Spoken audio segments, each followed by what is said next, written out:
वालेकुम स्टूडेंट्स, कैसे हैं सब लोग। उम्मीद करता हूँ सब लोग खैरियत से होंगे। Welcome to Falcon Academy. जैसे कि आपको पता है कि हम EDU 516 का कोर्स शुरू किए हुए हैं, तो इस सिलसिले में आज हम पढ़ेंगे लेक्चर नंबर 6 को। इसमें टॉपिक नंबर 25 है जी, राइटिंग स्किल्स। राइटिंग स्किल्स के बारे में ये सारा लेक्चर है। राइटिंग स्किल्स में वो कह रहे हैं कि क्रिएटिव राइटिंग स्किल्स क्या होती हैं ये, और इनको हम कैसे इन्हांस कर सकते हैं। तो राइटिंग शुड इनकरेज क्रिएटिविटी। जो राइटिंग होती है वो आपकी क्रिएटिविटी को इनकरेज करती है। तो skills of creating must be installed in children of all social background. तो ये टीचर की जिम्मेदारी है कि वो जो जो स्टूडेंट्स हैं मुख्तलिफ बैकग्राउंड से आते हैं, उनमें वो जो क्रिएटिव राइटिंग स्किल्स हैं उनको वो इंस्टिल्ड करें या उनको उनमें वो चीज़ें इनकलकेट करें। तो ये टीचर्स की जिम्मेदारी होती है कि वो तमाम सोशल बैकग्राउंड के स्टूडेंट्स के अंदर ये सारी जो स्किल्स हैं क्रिएटिव राइटिंग की ये इन्हांस करें। Teacher need to teach grammar and spelling yet polish the imagination of students. कि जो टीचर्स हैं उनको चाहिए कि वो अपने बच्चों को ग्रामर सिखाएं, उनको स्पेलिंग सिखाएं और उनकी जो इमेजिनेशन पावर है उसको इन्हांस करें।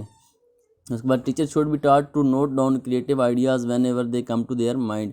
तो स्टूडेंट्स को वो टीचर को चाहिए कि वो स्टूडेंट को बताए कि जब भी उनके जहन में कोई क्रिएटिव आइडिया आए तो वो उसको अपनी कापी पेंसिल पे लिख लें। This habit can be developed by carrying a notebook with them. तो ये आदत उनकी तभी डेवलप होगी जब वो हर वक्त अपने साथ कापी और पेंसिल रखेंगे।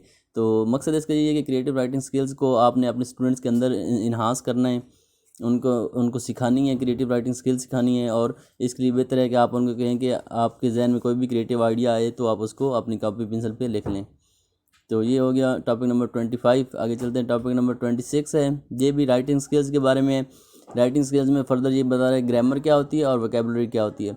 तो ग्रामर और वोकेबलरी के बारे में ये है जी टॉपिक नंबर 26। इसमें वो कह रहे हैं these are important tools for creative writing. कि जो ग्रामर और वोकेबलरी हैं ये अहम टूल हैं क्रिएटिव राइटिंग के लिए। Sometime students are creative in their thinking but not in writing. बहुत दफ़ा ऐसा होता है कि जो स्टूडेंट्स होते हैं वो अपने सोचने में तो वो क्रिएटिव होते हैं लेकिन उसको लिख नहीं पाते। तो ये एक प्रॉब्लम होती है बच्चों के साथ। Here is where the teacher need to help them with grammar of sentence to remove the barrier to creating writing. तो ये फिर टीचर का काम है कि वो बच्चों को ग्रामर सिखाएं, उनको वोकेबलरी सिखाएं, स्पेलिंग सिखाएं, ताकि उनका ये जो बैरियर है ना ये ख़त्म हो सके। तो ये टीचर्स का जॉब है कि इस बैरियर को ख़त्म करें। तो आगे जी वोकेबलरी, ये तो हो गया ग्रामर। अभी चलते हैं वोकेबलरी क्या होती है। Vocabulary is like hunting for words. के जो वोकेबलरी है उसका मतलब है कि लफ्ज़ों का शिकार करना। कि मतलब आपको मुख्तलिफ ज़्यादा से ज़्यादा वर्ड्स का ज़ख़ीरा आपके जहन में होगा तो आपकी वोकेबलरी स्ट्रांग होगी। Teacher can display words on the wall of classroom to reduce students struggle for the right word. तो जो टीचर्स हैं वो अपनी क्लासरूम में मुख्तलिफ़ किस्म के वर्ड्स को वॉलपेपर की सूरत में लगा सकते हैं दीवारों पे, ताकि जो अगर बच्चों को जो मुख्तलिफ अल्फाज ढूंढने में आसानी हो, वो देख के अल्फाज को आसानी से रिकॉग्नाइज कर सकें। तो ये वोकेबलरी बिल्डिंग के मुख्तलिफ तरीके हैं। और lesser vocabulary word discourage the student to write creatively. अगर एक बच्चे के पास वोकेबलरी कम होगी तो साफ ज़ाहिर सी बात है उसको वो इतना अच्छा नहीं लिख सकेगा। जब उसके पास अल्फाज का ज़ख़ीरा ही नहीं होगा तो वो इतना ज़्यादा क्या लिख सकेगा। तो इस तरह वो कह रहे हैं कि जो अगर लेस वोकेबलरी होगी तो वो बच्चे को डिस्करेज करेगी क्रिएटिव राइटिंग की तरफ। तो ये इस तरह ग्रामर और वोकेबलरी का एक ख़ास किरदार है क्रिएटिव राइटिंग में। ये था टॉपिक नंबर 26। आगे टॉपिक नंबर 27 में वो बता रहा है कि स्पेलिंग का क्या किरदार है। राइटिंग स्किल्स में स्पेलिंग क्या किरदार अदा करती हैं। Spelling is very important for academic writing as it is usually marked for in assignments. जो स्पेलिंग है इसका एकेडमिक राइटिंग में खास किरदार होता है और इसके मार्क्स होते हैं असाइनमेंट्स के अंदर। अगर आपकी स्पेलिंग गलत होगी तो आपको मार्क्स कट जाएंगे। तो writing on computer indicates a different spelling of a word American और ब्रिटिश।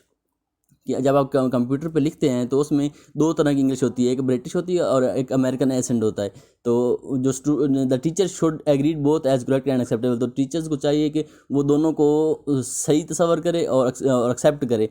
मतलब ये है कि अगर आप कंप्यूटर पे देख रहे हैं तो वो आपको दो तरह की इंग्लिश की में ले जाता है, एक ब्रिटिश एक्सेंट है और एक अमेरिकन एक्सेंट है। तो जो टीचर्स हैं उनको चाहिए कि वो दोनों को सही तस्वर करें। अगर ब्रिटिश के हिसाब से स्पेलिंग लिखा है फिर भी ठीक होगा, अमेरिकन की तरफ से लिखा है फिर भी ठीक होगा। Too many spelling mistakes make the text lose its content.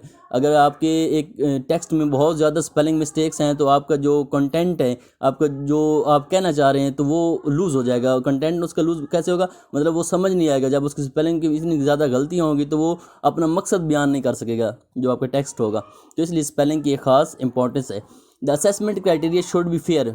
आपके जो असेसमेंट का क्राइटेरिया है टीचर्स के लिए वो फेयर होना चाहिए, सबके लिए इक्वल होना चाहिए, वो बाइस्ड नहीं होना चाहिए। Detail feedback is helpful for students. और आपने अपनी असेसमेंट की फीडबैक देनी है स्टूडेंट को कि आपकी कौन कौन सी गलतियां हैं। फीडबैक का बहुत ज़्यादा अहम किरदार होता है, तब वो अपनी गलतियों को ठीक करेगा फीडबैक को मद्देनज़र रखते हुए।